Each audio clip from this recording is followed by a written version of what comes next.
ডুয়ার্স উত্তরবঙ্গের প্রাকৃতিক সৌন্দর্যময় পাহাড়, জঙ্গল, চা বাগান ও নদী নালায় ভরা বিশাল এলাকা নিয়ে গঠিত আমাদের সকলের প্রিয় পর্যটন কেন্দ্র ডুয়ার্স। আর এই ডুয়ার্সকে ঘিরে বাঙালির কিন্তু আবেগের শেষ নেই। তাই তো প্রতি বছর হাজার হাজার পর্যটক ছুটে আসেন ডুয়ার্সের প্রাকৃতিক সৌন্দর্যের টানে। নমস্কার, আমি অনির্বাণ। আজ আমাদের নর্থ বেঙ্গল ট্রিপের শেষ দিন, কাল আমাদের বাড়ি ফেরার পালা। আজ আমরা ঘুরে দেখব ডুয়ার্সেরই কাছে পিঠের কিছু দর্শনীয় স্থান। এখন আমরা সামসিংয়ের পথেই যাচ্ছিলাম, আর সামনেই চালসা মোড়। তার আগে এই জঙ্গলটার এখানে না দাঁড়িয়ে পারলাম না। এত সুন্দর পিচ কালো রাস্তা, দুদিকে জঙ্গল আর পাতা ঝরার মরশুম, আর পাতাগুলোর হলদে সবুজ একটা কালারের মধ্যে যখন রোদের আলোটা পড়েছে, একটা সোনালি একটা আভা তৈরি করেছে। খুব সুন্দর লাগছে। এখন আমরা আছি চালসা মোড়ের কাছে। মেটেলি হয়ে আমরা যাব সামসিংয়ের পথে। আজকে আমরা রকি আইল্যান্ড, সামসিং ও লালিগুরাসের আশেপাশে কিছু এরিয়া ঘুরে দেখব। ঝালং বিন্দুতে যাব না, কারণ হাতে মাত্র সময় একদিন। বেশি হেকটিক শিডিউল করতে চাইছি না, কারণ কালকেই আমাদের বাড়ির উদ্দেশ্যে রওনা দিতে হবে। অনেকটা পথ গাড়ি চালিয়ে যেতে হবে। আর ডুয়ার্স কিন্তু অনেক বড় একটা পর্যটন ক্ষেত্র। 2-3টি সার্কিটে একে ভাগ করে ঘুরে দেখলে সমস্ত ডুয়ার্সটাই কিন্তু ভালোভাবে ঘুরে দেখা যায়। এই যেমন ধরুন মালবাজার, চালসা, লাটাগুড়ি, বাতাবাড়ি এই চত্বরে থাকলে আপনি কিন্তু গরুমারা জাতীয় উদ্যান, চাপড়ামারি অভয়ারণ্য, সামসিং, রকি আইল্যান্ড, ঝালং বিন্দু, পারেন, লালিগুরাস এই জায়গাগুলো ভালো করে ঘুরে দেখতে পারবেন। আবার যদি আপনারা হাসিমারার কাছে মাদারিহাটে থাকেন, তাহলে সেখান থেকে ঘুরে দেখতে পারেন জলদাপাড়া, চিলাপাতা, জয়গাঁও, ফুট সিলিং, বান্দাপানি, টোটোপাড়া ইত্যাদি ইত্যাদি। আর আলিপুরদুয়ার থেকে ঘুরে দেখা যায় বক্সা টাইগার রিজার্ভ, জয়ন্তী, রাজাবাদ খাওয়া ইত্যাদি ইত্যাদি। তো এই 2-3টে সার্কিটে ভাগ করে দেখতে পারলে তবেই কিন্তু ডুয়ার্সের প্রাকৃতিক সৌন্দর্যটা ভালোভাবে উপভোগ করা যায়। আর এছাড়া এখন ডুয়ার্স আর শিলিগুড়ির কাছে কিন্তু প্রচুর নতুন নতুন অফবিট ডেস্টিনেশনের আবির্ভাব হয়েছে। তো ঘোরার জায়গার কোনো অভাব নেই, শুধু ব্যাগপত্র নিয়ে বেরিয়ে পড়তে হবে। আর এই ডুয়ার্সের জঙ্গলে কিন্তু 3 রকম সাফারি হয়। একটা হচ্ছে ওয়াচ টাওয়ার সাফারি, আর 2 জিপ সাফারি, আর 3 হচ্ছে এলিফ্যান্ট সাফারি। তার মধ্যে এলিফ্যান্ট সাফারির টিকিট কিন্তু শুধুমাত্র অনলাইনেই পাওয়া যায়। আমরা কিন্তু এলিফ্যান্ট সাফারি করবো ভেবেছিলাম, কিন্তু অনলাইনের টিকিট আমরা পাইনি। আর 16ই জুন থেকে 15ই সেপ্টেম্বর অবধি ডুয়ার্সের জঙ্গল এবং জঙ্গলে সমস্ত রকম সাফারি বন্ধ থাকে, আর সাপ্তাহিক বন্ধ থাকে বৃহস্পতিবার। তো তোমরা যারা ডুয়ার্সে প্ল্যান করছো, এই সময়টা মাথায় রেখে প্ল্যান করো।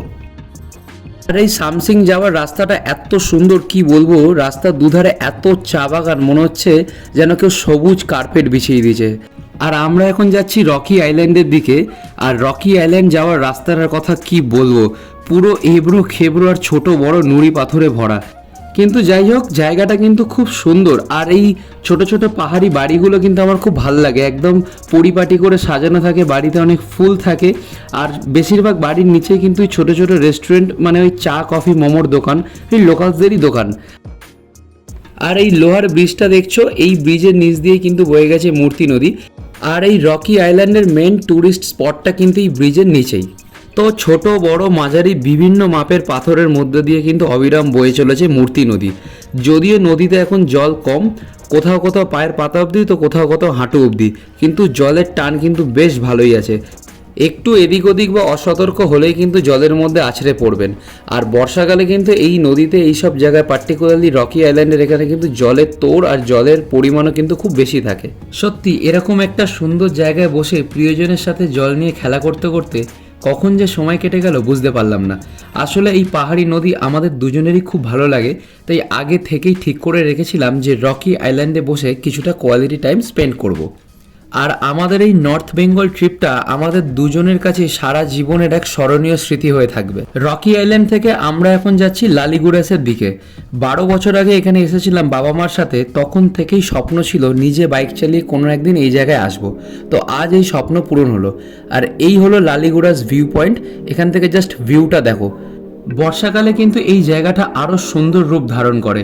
দুদিকে সবুজ পাহাড় আর মাঝখান দিয়ে বয়ে চলে পাহাড়ি নদী।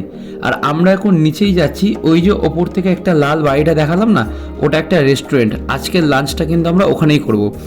আর এই রাস্তাটা কিন্তু বেশ খারাপভাবেই নিচের দিকে নামছে। আমাদের ট্রিপের এটাই মনে হয় শেষ পাহাড়ি রাস্তা। কিন্তু যাই হোক, এখন আমি পাহাড়ি রাস্তায় আর কোনো ভয় পাই না। প্রচুর কনফিডেন্স এসছে আর অভিজ্ঞতা হয়েছে। এটাই হয়তো এই ট্রিপ থেকে আমার প্রাপ্তি।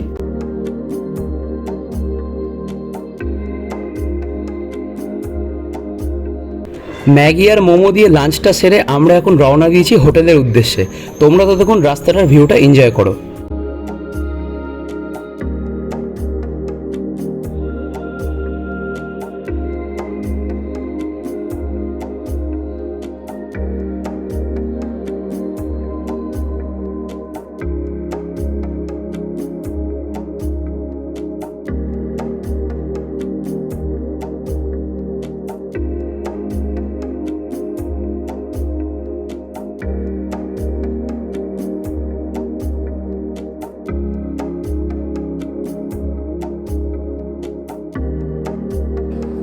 আমরা এখন আছি মেটেলি সামসিং রোডে, আর রাস্তার দুধারে পুরো চা বাগান। আমি আমার জীবনে এত সুন্দর রাস্তা দিয়ে আমি কখনো বাইক চালাইনি এর আগে।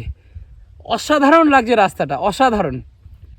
একটা কথা কিন্তু বলতেই হবে, এই ট্রিপটা যতটা ভয়ানকভাবে শুরু হয়েছিল শেষ হলো কিন্তু ততটাই সুন্দরভাবে। এই ট্রিপ থেকে আমাদের যা যা এক্সপেকটেশন ছিল সেই সবগুলোই কিন্তু আমাদের ফুলফিল হয়েছে। মানে কাঞ্চনজঙ্ঘা দেখা, পাহাড়ে গাড়ি চালানো, নদী, চা বাগান, জঙ্গল, হাতি, প্রায় যা যা আশা করে এসেছিলাম বাড়ি থেকে সব কিছু দেখেছি। আর এই রকম একটা সুন্দর রাস্তা দিয়ে আমি আজকে ট্রিপটা শেষ করছি। মানে এত সুন্দর রাস্তায় গাড়ি চালানোর মজা আমার মতো যারা রাইডিং করতে ভালোবাসো তারাই কিন্তু আমার এই ফিলিংসটা বুঝতে পারবে।